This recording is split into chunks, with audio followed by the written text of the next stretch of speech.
গাদা গাদা সবজি একসাথে মিশায় পোলাও রান্না করেছিলাম, সবজি পোলাও। ওরপর করেছিলাম খুব ঝাল দিয়ে চিংড়ি মাছের ভর্তা। এইটা খাইতে যে মজা হয়েছিল যে কি বলবো, দারুণ মজা। আজকে আমরা সকালে হাঁটতে বের হয়েছিলাম, 1 ঘন্টা হাঁটাহাঁটি করেছি। এখন ওই গাছে গাছে চেরি ফল পেকে আছে। এখানে তো কেউ তুলে খায় না, খায় না বলতে একদমই খায় না। বিশ্বাস করেন, এখানে কেউ গাছ থেকে ফল তুলে খায় না। ওরা মনে করে হয়তো এটা খাওয়ার মতন না, এটাও হইতে পারে। আর ওরা পছন্দ করে না, গাছে ফুটে থাকবে, সুন্দর পেকে থাকবে, ওরা দেখতে ওরা ভালোবাসে। আমি আবার মাঝে মাঝে দু একটা তুলে আনে খেয়ে ফেলি। অনেক সময় ধুয়ে খাই, অনেক সময় না ধুয়েও খেয়ে ফেলি। আর এই যে নদীর পাশে এই বাড়িটা আমার সবসময় খুব পছন্দ। আমি হাঁটতে হাঁটতে সবসময় এদিকে চলে আসি। আর ও নদীর ওই পারে সবসময় গরু, ছাগল, ভেড়া ওগুলো দেখা যায়, দেখতে ভীষণ সুন্দর দেখায়।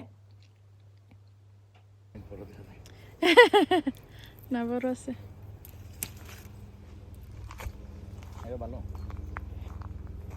ফল তো খেয়েছি, সাথে গাছের থেকে ছিঁড়েও নিয়ে চলে আসছি। এত সুন্দর দেখাচ্ছিল, মনে হচ্ছিল বাসায় নিয়ে আসবো। পরে অবশ্য আর বাসায় আনা হয়নি। এই তো হাটে ঘাটে মাঠে অনেকক্ষণ হাঁটাহাঁটি করে দেন হাঁটতে হাঁটতে বাসায় চলে আসি।